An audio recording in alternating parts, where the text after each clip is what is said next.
Okay, listen, we all have that one friend that we can do anything with, share anything with, and then sometimes that sharing goes a little too far that it's embarrassing. I'm turning 30 for the next 30 days until my birthday. I'm gonna be telling you something embarrassing I did that really changed the dynamic of my friendship. Well, about 2 years ago, I went on a little girls' trip with.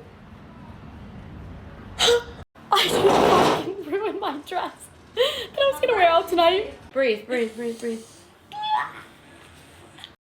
I think I ruined the dress. But anyway, along with a story. About 2 years ago, me and my best friend Lauren took like a little random girls trip to North Carolina. Since we were only gonna be there for a few days, we packed really light, like super light, like a little too light, which is honestly unusual for me because I have very like strict standard rules to packing. For example, you gotta pack 2 underwears for every day you're on a trip in case you shit yourself twice daily, but never 3 because come on, let's be real, that's ridiculous. Who shits themselves 3 times? So you gotta pack like a really nice gown. You have to be prepared for everything, okay? Because what if you get invited to a random wedding or a random funeral? And because we packed light, we decided just to like share our clothes and kind of just pull them all together. The day before we left, we spent the entire day like just out on the town, walking around, never coming back once. So we were in direct sunlight all day.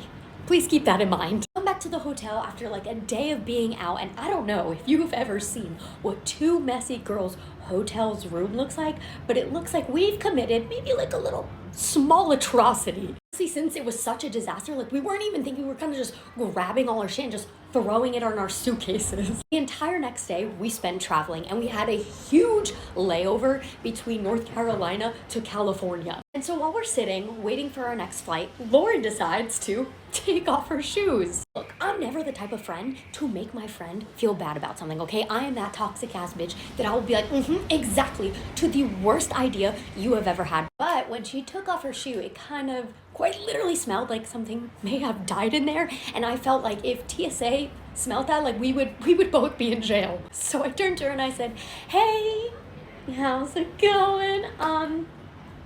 Just thought I should let you know. I think your shoe, your feet's fucking smell." She is a very clean person, so naturally she's freaking the fuck out, like, oh my god, why does it smell so bad? Like, that is so weird. I swear I showered this morning. Now we're both trying to figure it out because it just doesn't make sense. And I'm like, have you fallen ill with something? Because it smells like some condition that is otherworldly. When I looked down at her feet, I noticed that her socks looked oddly familiar. It turns out the socks that I was wearing for 18 hours walking around, Lauren happened to grab them and put them on her feet. In that moment, I realized like I love my friend dearly, but our DNA should never mix because it could quite literally be used in chemical warfare. To be honest, I don't know what was more embarrassing for us, the fact that we were sharing intimates or the fact that we created a smell so atrocious that honestly it should be locked away and studied.